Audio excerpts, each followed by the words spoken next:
या 26 जानेवारीला खरेदीचा फेस्टिवल रवींद्र वस्त्र निकेतन मध्येच. कल्याणी गडवाल साडी 495 मध्ये, पेशवाई सिल्क साडी 594 मध्ये, गर्ल्स वन पीस ड्रेस 333 मध्ये, कार्गो 6 पॅकेट 499 मध्ये, डिजिटल प्रिंटेड टी शर्ट फक्त 180 मध्ये. अशा अनेक असंख्य ऑफर्स एकाच छताखाली. फेस्टिवल सेल मध्ये खरेदी करणाऱ्या भाग्यवान ग्राहकांसाठी ₹1 च्या लकी ड्रॉ मध्ये कार जिंकण्याची सुवर्ण संधी, तसेच इतर अनेक आकर्षक बक्षिसे. ऑफर 22 जानेवारी ते 5 फेब्रुवारी, फक्त 15 दिवसांसाठी. आजच भेट द्या रवींद्र वस्त्र निकेतन, सलगरे, तालुका मिरज, जिल्हा सांगली. जिल्हा परिषद आणि पंचायत समितीच्या निवडणुकीसाठी गेले 9 दिवस सुरू असलेल्या प्रचाराच्या तोफा गुरुवारी संध्याकाळी 10 वाजता थंडावल्या. पदयात्रा रॅलीद्वारे जोरदार शक्ती प्रदर्शन करण्यात आले. उमेदवारांसह प्रमुख कार्यकर्त्यांनी पायाला भिंगरी बांधून मतदारांपर्यंत पोहोचण्याचा प्रयत्न केलाय. अखेरच्या दिवशी पालकमंत्री चंद्रकांतदादा पाटील यांच्यासह खासदार आमदारांच्या प्रचार सभांचा धुळा उडाला. जाहीर प्रचार थांबला तरी अखेरच्या 2 रात्री कार्यकर्ते आणि स्थानिक नेते मतदारांच्या दारोदारी जाऊन छुप्या प्रचाराचा जोर लावणार आहेत. शनिवारी सकाळी 7:30 ते सायंकाळी 5:30 या वेळेत मतदान होते. जिल्हा परिषदेचे 61 गट आणि पंचायत समितीचे 122 गणांसाठी निवडणूक सुरू आहे. जिल्हा परिषद सदस्यांसाठी 211 तर पंचायत समितीच्या गणात 340 उमेदवार मैदानात आहेत. शनिवारी सकाळी 7:30 ते 5:30 या वेळेत मतदान, तर 9 फेब्रुवारी रोजी मतमोजणी होणार आहे. या निवडणुकीत भाजप, शरद पवार राष्ट्रवादी काँग्रेस, अजितदादा राष्ट्रवादी काँग्रेस, एकनाथ शिंदे शिवसेना अशी पक्षीय पातळीवर निवडणूक होतीये. स्वतंत्र, बंडखोर, स्थानिक आघाड्या आणि प्रमुख पक्ष अशी समीकरणे आहेत. गावागावात झेंडे, बॅनर, फलक आणि घोषणांनी प्रचाराचं चित्र दिसून येते. कार्यकर्त्यांनीही प्रचारात सक्रिय सहभाग घेत मतदारांपर्यंत उमेदवारांची भूमिका आणि आश्वासने पोहोचवली आहेत. उमेदवारांकडून शेवटच्या दिवशी जोरदार शक्ती प्रदर्शन करून प्रचाराची सांगता करण्यात आली. शेवटच्या दिवशी जिल्ह्याचे पालकमंत्री चंद्रकांत पाटील यांनी जत तालुक्यात जाहीर सभा घेतल्या. जयंत पाटील यांच्या वाळवा, शिराळा तालुक्यात, काँग्रेसचे विश्वजित कदम यांच्या पलूस, कडेगाव तालुक्यात, सत्यजित देशमुख यांच्या शिराळा, गोपीचंद पडळकर यांच्या जत, शिवसेनेचे सुहास बाबर यांच्या खानापूर आटपाडी, विशाल पाटील आणि सुरेश खाडे यांची मिरज तालुक्यात सभांनी दिवस गाजलाय. जिल्हा परिषद झाली की 3.5 वर्ष कोणती निवडणूक नाही म्हणून मोठमोठं पैलवान गोपीचंद पडळकर या पैलवानाला जमिनीवर लोळवण्यासाठी, पाठ टेकवण्यासाठी डाव खेळत आहेत. पण गोपीचंद पडळकर कसलेला पैलवान आहे, त्यांना एवढं तेल लावलंय की तो कोणाच्या हातात सापडत नाही. त्याचे गुरु देवेंद्र फडणवीस हे देखील कसलेले पैलवान आहेत. भल्या भल्यानं घराला पाठवतात. अनेकांना घरी गेल्यानंतर कळतं की त्यांनी आपल्याला घराला पाठवलं असल्याचं सूचक वक्तव्य पालकमंत्री चंद्रकांतदादा पाटील यांनी केलंय. जिल्हा परिषद निवडणुकीच्या पार्श्वभूमीवर संख येथे पार पडलेल्या प्रचार सभेत ते बोलत होते. यावेळी व्यासपीठावर आमदार गोपीचंद पडळकर उपस्थित होते. पुढे बोलताना ते म्हणाले, 7 तारखेला 12 जिल्हा परिषद पंचायत समितींसाठी मतदान होत आहे. भाजपमध्ये जतमधील 9च्या 9 उमेदवार आपल्याला निवडून आणायचे आहेत. जत तालुक्यातल्या 65 गावांचा पाण्याचा प्रश्न येत्या डिसेंबरपर्यंत सुटेल अशी ग्वाही पालकमंत्री चंद्रकांत पाटलांनी दिली आहे.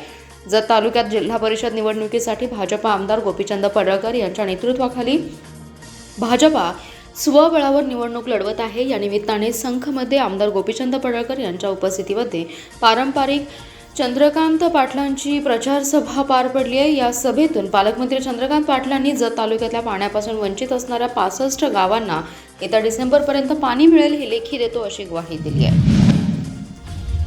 आमदार सदाभाऊ खोत यांनी आमदार जयंत पाटील यांच्यावर टीका केली होती. या टीकेला आज पाटील यांनी प्रत्युत्तर दिले. 10 पक्ष बदलून हा बाबा तिकडे गेलाय, तो आता मला भाजपमध्ये जाण्याचा सल्ला देतोय. पण भाजपालाही पक्के ठाऊक आहे की हा माणूस कोणाचाच नाही. अशा शब्दात जयंत पाटील यांनी सदाभाऊ खोत यांच्या विश्वासार्हतेवर बोट ठेवले. काही दिवसांपूर्वी वाळवा येथील एका जाहीर सभेत बोलताना आमदार सदाभाऊ खोत यांनी जयंत पाटील यांच्यावर नाव न घेता खोचक टीका केली होती. आता काटा उलटा फिरायला लागलाय. लई दिवस ते तिकडे बसणार नाही. थोड्या दिवसात ते भाजपात येतील. तसेच त्यांना भाजपमध्ये घ्यायचं नाही याचा निर्णय वरिष्ठ नेत्यांनी तत्कालीन परिस्थितीनुसार घ्यावा अशी टीका सदाभाऊ खोत यांनी केली होती. त्यांच्या या विधानामुळे जयंत पाटील भाजपच्या वाटेवर आहेत का अशा चर्चा राजकीय वर्तुळात सुरू होत्या. आमदार सदाभाऊ खोत यांच्या टीकेला आज जयंत पाटील यांनी प्रत्युत्तर दिले. काही लोकांना प्रसिद्धीच्या झोतात राहण्यासाठी माझ्यावर टीका करावी लागते. जयंत पाटील यांच्यावर बोलल्याशिवाय बातमी तयार होत नाही हे त्यांना ठाऊक आहे. त्यामुळे काहीही तथ्य नसलेली विधाने करणे हा त्यांचा रोजचा ठरलेला कार्यक्रम आहे. ज्यांनी स्वतः आयुष्यात 10 वेळा पक्ष बदलले त्यांनी आम्हाला निष्ठा शिकवू नये. अशा नेत्यांना कोणताही पक्ष गांभीर्याने घेत नाही, कारण त्यांची राजकीय भूमिका वारंवार बदलत असते. भाजपालाही त्यांच्या या स्वभावाची पूर्ण कल्पना आहे, असा टोलाही जयंत पाटील यांनी लगावला आहे. जत तालुक्यातील जिल्हा परिषद आणि पंचायत समिती निवडणुकांच्या पार्श्वभूमीवर वळसंग गावात भाणामतीचा अघोरी प्रकार आढळून आल्याने परिसरात मोठी खळबळ उडाली आहे. जत तालुक्यातील 9 नगर जिल्हा परिषद आणि 18 पंचायत समिती मतदारसंघासाठी 7 फेब्रुवारी रोजी अत्यंत चुरशीने मतदान होते. सर्वच राजकीय पक्षांचे उमेदवार जोरदार प्रचारात व्यस्त आहेत. मुचंडी जिल्हा परिषद गटातून शिवसेना शिंदे पक्षाकडून श्रीकांत कृष्णा गुरव, काँग्रेसकडून रमेश इरगोंडा पाटील तर भाजपकडून रमेश गंगांना देवर्षी हे उमेदवार निवडणूक लढवत आहेत. तसेच मुचंडी पंचायत समितीमधून काँग्रेसकडून अश्विनी मोरे, भाजपकडून सुनीता बेडगे तर रुपाली नरळे अपक्ष उमेदवार म्हणून निवडणूक रिंगणात आहेत. निवडणूक अत्यंत ईर्षेने आणि चुरशीने सुरू असतानाच आपलाच विजय व्हावा आणि विरोधकांचा पराभव व्हावा या उद्देशाने या अघोरी कृत्याचा आधार घेतला जात असल्याची चर्चा आहे. जत नगर परिषद निवडणुकीत यापूर्वी असे प्रकार आढळून आले होते. त्याच धर्तीवर वळसंग गावातील एसटी स्थानक परिसरात एका ताटात लाल कापडात काळी भावली, मंत्र लिहिलेला छापील कागद, लिंबू, हळद, कुंकू आणि गुलाल आदी साहित्य आढळून आले. या घटनेमुळे गावकऱ्यांमध्ये भीतीचं वातावरण निर्माण झालं असून प्रशासनाने याची दखल घ्यावी अशी मागणी नागरिकांमधून होत आहे. सांगली कुपवाड रस्त्यावर हडको कॉलनीतील रहिवासी भागात गुरुवारी लागलेल्या आगीत प्रापंचिक साहित्य जळून खाक झाले. कोणाला इजा झाली नाही, मात्र महापालिकेच्या अग्निशामक दलाच्या जवानांनी आगीतून ज्वालाग्रही 4 गॅस टाक्या बाहेर काढल्याने मोठी दुर्घटना टळली. कुपवाड रोड येथील लक्ष्मी देऊळ हडको कॉलनी परिसरातील एका निवासी घराला आज दुपारी भीषण आग लागल्याची घटना घडली. मात्र महापालिका अग्निशमन दलाने दाखवलेल्या कमालीच्या तत्परतेमुळे आणि शौर्यामुळे या आगीत कोणतीही जीवितहानी झाली नाही. आज दुपारी 2:30 वाजता हडको कॉलनीतील एका घराला आग लागल्याचा संदेश अग्निशमन दलास प्राप्त झाला. माहिती मिळताच अग्निशामक दलाचे जवान अवघ्या काही मिनिटात घटनास्थळी दाखल झाले. यावेळी घराच्या आतील भागात आगीने रौद्ररूप धारण केलं होतं. आग विझवत असताना जवानांना घरात गॅस सिलेंडर असल्याचं लक्षात आलं. अत्यंत धोकादायक परिस्थितीत जवानांनी घरामध्ये प्रवेश केला आणि 3 भरलेल्या आणि 1 रिकामी अशा एकूण 4 गॅस सिलेंडरच्या टाक्या सुरक्षितपणे बाहेर काढल्या. वेळेत सिलेंडर बाहेर काढल्यामुळे कॉलनीतील मोठा संभाव्य धोका टळला. प्रभारी मुख्य अग्निशमन अधिकारी कासप्पा माने यांच्या मार्गदर्शनाखाली प्रसाद माने, अक्षय झुरे, रोहन मुळीक, वाहन चालक रावसाहेब चव्हाण यांच्या पथकाने आगीवर नियंत्रण मिळवलं. महापालिकेच्या काळ्या खणीतील दूषित पाणी प्रकरणाची प्रदूषण नियंत्रण विभागाने गंभीर दखल घेतली आहे. गुरुवारी प्रदूषण नियंत्रण मंडळाच्या अधिकाऱ्यांनी काळ्या खणीचे मलमिश्रित पाण्याचे नमुने घेतलेत. हे नमुने प्रयोगशाळेत तपासणीसाठी पाठवण्यात येणार आहेत. या प्रकरणी सामाजिक कार्यकर्ते शंभूराज काटकर आणि तानाजीराव रुईकर यांनी तक्रार केली होती. तानाजी रुईकर म्हणाले, काळी खण प्रकल्पाचा मूळ उद्देश पाण्याचे प्रदूषण कमी करून ते प्रदूषणमुक्त स्वरूपात नागरिकांच्या वापरात आणणे हा होता. मात्र हा प्रकल्प पर्यावरण संरक्षणाऐवजी महापालिकेने केवळ सौंदर्यीकरणाकडे वळवला. या प्रकल्पावर कोट्यावधी रुपयांचा खर्च करून अनेक कामे बेकायदेशीररित्या करण्यात आली आहेत. 18 मीटर रुंदीचा रस्ता 12 मीटर करण्यात आला. रस्त्याचे रुंदीकरण करण्याऐवजी अरुंदीकरण करण्यात आले. तसेच नियमबाह्य पद्धतीने पादचारी मार्ग वाढवण्यात आलाय. सार्वजनिक अंतर आणि सुरक्षिततेचा महत्त्वाचा मुद्दा असतानाही महापालिका प्रशासनाने त्याकडे दुर्लक्ष केले. याबाबत प्रदूषण विभागाकडे तक्रार केली होती. याची दखल घेत प्रदूषण विभागाच्या अधिकाऱ्यांनी प्रेमनगर परिसराबरोबर काळी खण येथे भेट देऊन मलमिश्रित पाणी ज्या ठिकाणाहून खनित मिसळत आहे त्या ठिकाणची पाहणी केली. तेथील पाण्याचे नमुने घेतले. त्यावेळी महापालिकेचे उद्यान अधीक्षक, परिसर स्वच्छतेची जबाबदारी असलेले स्वच्छता निरीक्षक, बांधकाम विभागाचे अधिकारी उपस्थित होते. दरम्यान काळी खण पाण्याचे नमुने घेतलेत. हे तपासणीसाठी प्रयोगशाळेत देण्यात आले असून त्याचा अहवाल आल्यानंतर प्रशासन कोणती कारवाई करते यावर पुढील भूमिका ठरवली जाणार असल्याचे तानाजी रुईकर यांनी सांगितले.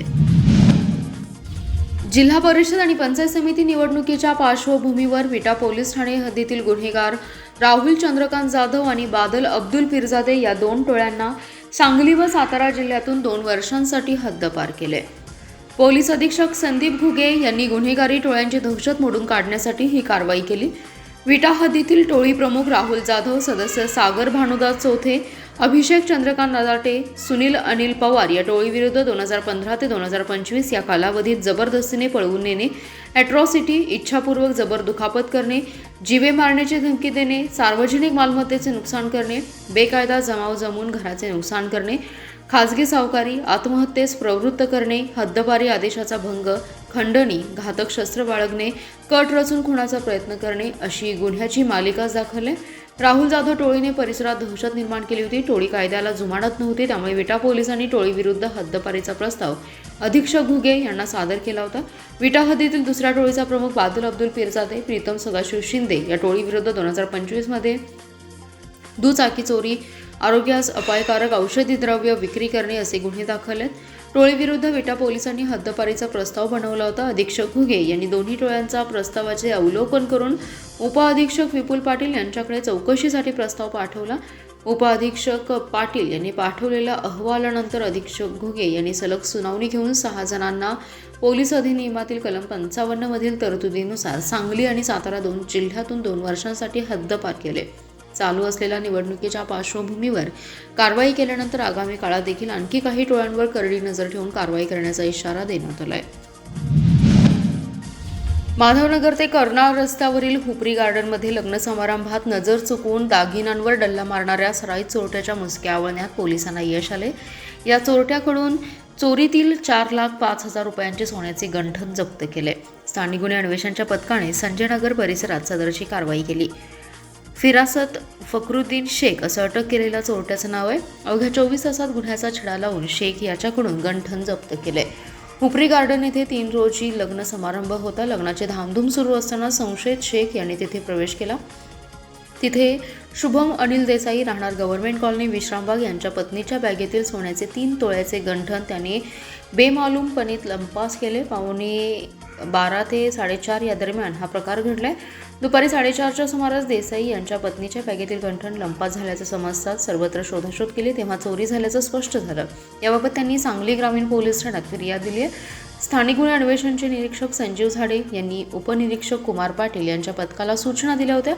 पथकातील अंमलदार सुशील मस्के, ऋतुराज होळकर, सुमित सूर्यवंशी यांनी कार्यालयातील CCTV फुटेज बघून तपास सुरू केला तेव्हा त्यांना रेकॉर्डवरील आरोपी फिरासत शेख याचं नाव निष्पन्न झालं. त्याचा माग काढत असताना तो चिन्मय पार्कजवळ सोने विक्रीसाठी येत असल्याची माहिती मिळाली. त्यानुसार सापळा रचून त्याला ताब्यात घेतलं. झडती घेतल्यानंतर सोन्याचं गंठण मिळालं. कसून चौकशी केल्यानंतर त्याने हुपरी गार्डनमध्ये लग्न समारंभात चोरी केल्याची कबुली दिली. त्याला सांगली ग्रामीण पोलिसांच्या ताब्यात दिले. दरम्यान संशयित फिरासत शेख यापूर्वी सांगली जिल्ह्यात लग्न समारंभात दागिने चोरी केल्याचे गुन्हे दाखल आहेत. आणखी एका गुन्ह्यात त्याचा सहभाग हा स्पष्ट झाला आहे. पलूस तालुक्यातील विठ्ठलवाडी येथील वृद्ध शेतकरी गणपती सदाशिव भोसले यांचा उसाला लागलेल्या आगीत होरपळून दुर्दैवी मृत्यू झाल्याची घटना घडली आहे. या घटनेमुळे परिसरात हळहळ व्यक्त होतीये. गणपती भोसले हे आज सकाळी 9:30 वाजण्याच्या सुमारास त्यांच्या ऊस तोडलेल्या शेतातील पाला जाळण्यास गेले होते. पाला जाळताना शेजारच्या शेतात असणाऱ्या ऊसाला आग लागली होती. ती आग विझवण्यासाठी गेले असता बघता त्या आगीने गणपती भोसले यांना चोहोबाजूंनी कधी वेढा घातला होता हे त्यांना समजलंच नव्हतं. त्या आगीतून त्यांना बाहेर न पडता आल्यामुळे आगीने त्यांचं शरीर पूर्णपणे होरपळून गेलं होतं. त्यामुळे त्यांचा जागेवरच मृत्यू झाल्याचं दिसून आले. ही दुर्दैवी घटना समजताच आमनापूर, विठ्ठलवाडी, पलूस येथील नागरिकांनी घटनास्थळी धाव घेतली. या घटनेमुळे परिसरात हळहळ व्यक्त होतीये. या घटनेची माहिती पलूस पोलीस ठाण्यात दिली असता त्यांनी घटनास्थळाचा पंचनामा केला असून पुढील तपास करत आहेत.